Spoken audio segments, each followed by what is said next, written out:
Meus queridos, meus amados irmãos, abençoados e abençoadas, graça e paz, graça neles.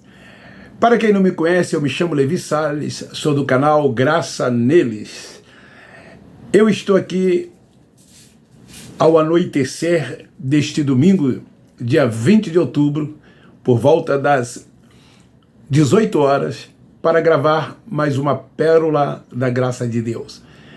Mas uma sã doutrina, a palavra da verdade, um alimento sólido que abre o entendimento, que nos faz reinar em vida, descansar tão somente nele e entender que o Senhor é o Espírito e não os homens que se dizem autoridades espirituais sobre as vidas dos filhos de Deus. Quem tem o véu posto sobre o rosto aceita isto, mas quem já foi salvo na mente, quem tem o entendimento, sabe que somente os filhos de Deus devem ser guiados e dirigidos pelo Espírito Santo. Eu quero falar sobre a questão da cegueira espiritual que os nossos irmãos que ainda lá estão têm. E essa cegueira espiritual não os deixa serem verdadeiramente livres. Mas quando se entende o evangelho da graça de Deus, o eleito de fato é livre. Paulo, nos seus dias, ele escrevendo aos Gálatas, no capítulo 5, versículo 1, ele fala da liberdade em Cristo. Paulo foi confiado a ele o evangelho da graça de Deus. E então diz assim: Cristo nos libertou para que sejamos de fato livres. Os judeus viviam debaixo da lei, aprisionados por ela. A desobediência os levou a viver debaixo da maldição e morte. Então Cristo veio, nascido de mulher, um judeu, e veio com o propósito de cumprir a lei e de buscar e salvar as ovelhas perdidas da casa de Israel. E então ele, se dirigindo aqui, ele diz aos irmãos da Galácia: se ele vos libertou, verdadeiramente sois de fato livre. Estais, pois, firme, e não torneis a colocar-vos debaixo de jugo de escravidão. Infelizmente, quando não se tem um entendimento, não se rompe com um sistema religioso. Quando não se tem um entendimento, não se deixa de frequentar templo. Não se deixa de cumprir ritos, liturgias e permitir que sejam dogmatizados por esses tais líderes espirituais.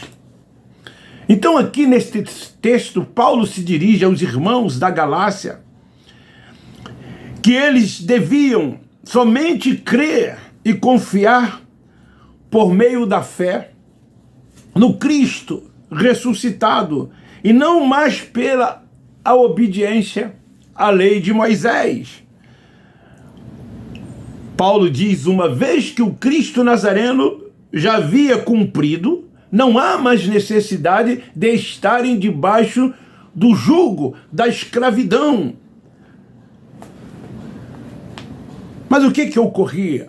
Mas muitos ainda estavam naquele período transitório, vivendo e oprimido, como prisioneiros. Então não conseguia experimentar essa liberdade que lhe já havia chegado. O evangelho do Cristo Nazareno não era o que Paulo havia recebido. O do Cristo Nazareno era da circuncisão.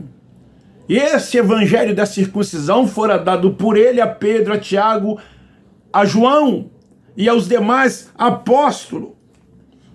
Mas o revelado a Paulo era o da incircuncisão, era o da graça de Deus, que uma vez agora consumada e cumprida a lei, este evangelho revelado a Paulo alcançava tanto os gentios quanto a todos os demais. Em Efésios, no capítulo 2, o apóstolo Paulo, escrevendo aos irmãos ali em Éfeso, nos versículos 14 e 15, ele diz assim: pois ele é a nossa paz, o qual de ambos os povos fez um. Não há mais agora grego, judeu, cítaro, bárbaro, gentios. De ambos, no caso dos judeus e gentios, ele tornou-se um só povo e destruiu a parede da separação, a barreira que havia entre eles, a inimizade que estava no meio, desfazendo tudo isso na sua própria carne. Foi isso que o Cristo Nazareno fez.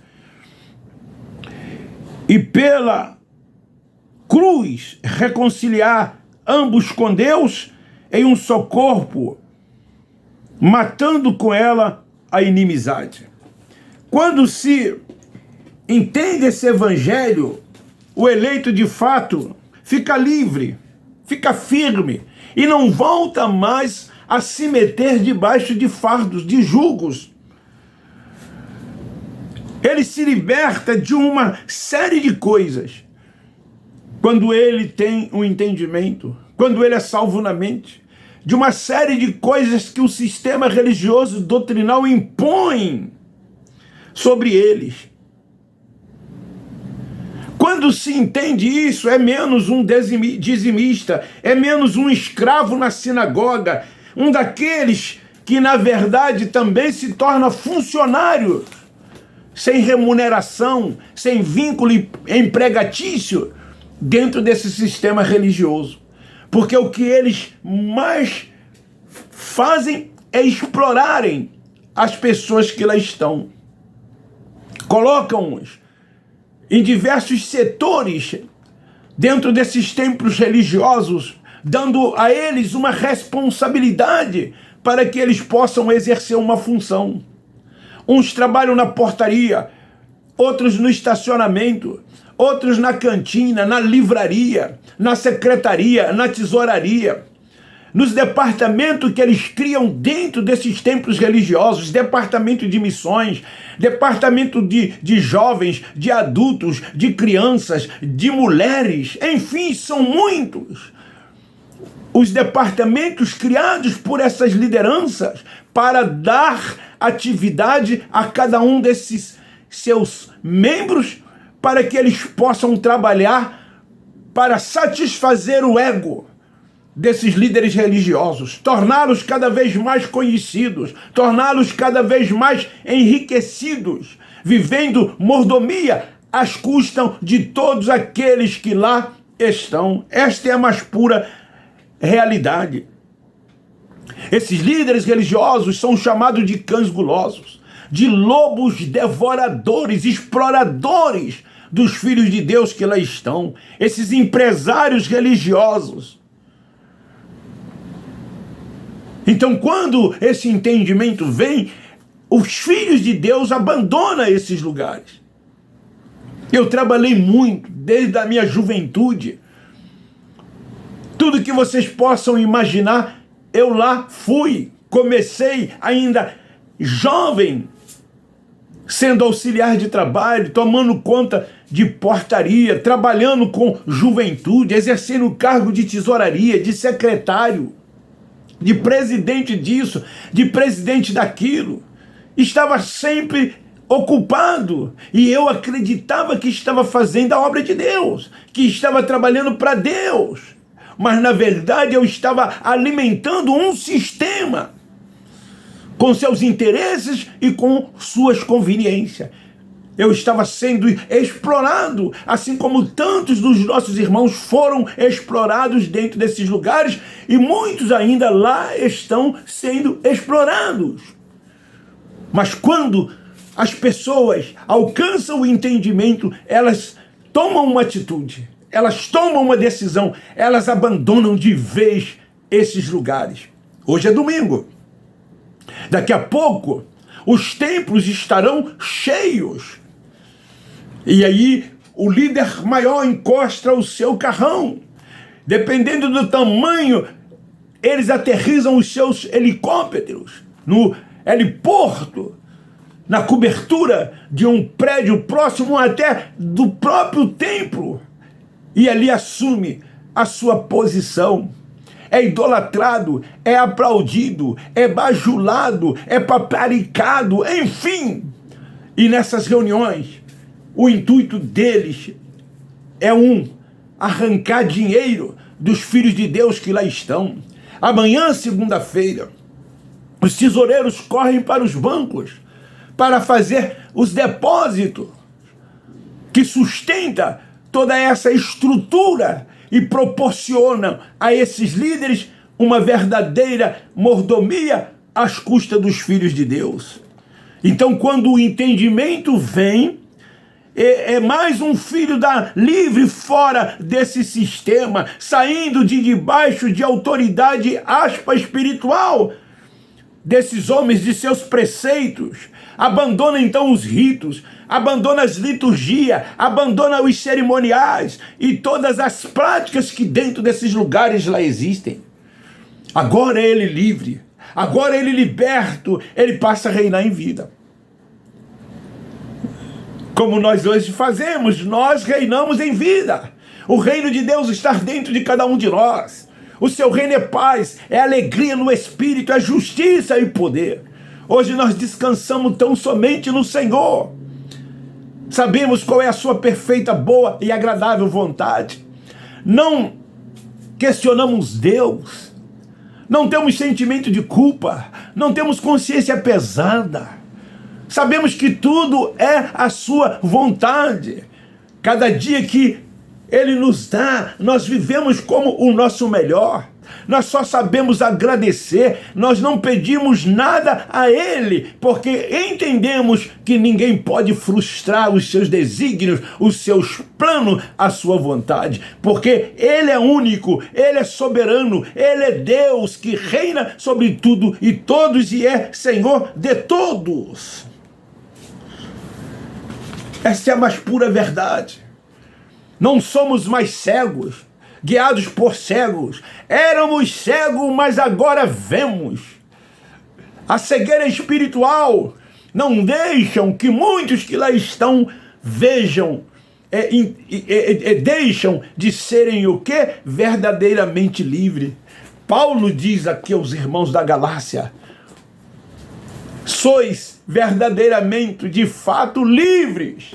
Não vos volte a submeter a jugo, a escravidão, porque Ele verdadeiramente te libertou. A melhor coisa é ser livre. Eles confundem liberdade com libertinagem. Quando nós falamos que somos livres, eles, para tentar desfazer esse entendimento, eles podem fazer tudo o que querem fazer. Eles pegam as obras da carne que Paulo fala lá aos Gálatas e dizem que tudo aquilo é pecado. E quem comete aquelas coisas estão em pecado. Quem comete todas aquelas coisas são os carnais.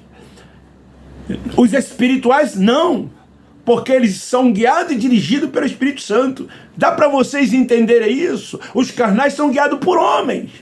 Tem um pastor sobre suas vidas, tem um líder com uma suposta autoridade sobre suas vidas, tem um templo, tem um compromisso com esse sistema religioso doutrinal. Esses sim são os carnais, são verdadeiramente religiosos. Nós não, somos espirituais. Nos tornamos adultos, o nosso alimento é sólido, é este o alimento, é a palavra da verdade, é a sã doutrina que nos traz e que nos dá uma sustentação. Crescemos cada dia na graça e no conhecimento de Deus. Esta é a palavra de hoje. Se você gostou, dê um like. Quem não é inscrito, se inscreva. Divulgue e compartilhe. Essa é a graça de Deus. Fomos libertos, somos verdadeiramente livres. Entendemos o evangelho da graça e agora, como eleito, somos de fato livres. Beijo no seu coração, um forte abraço. O meu muito obrigado. Eu te agradeço. Divulgue e compartilhe. Graça neles. Eu termino dizendo, nós da graça de Deus amamos vocês.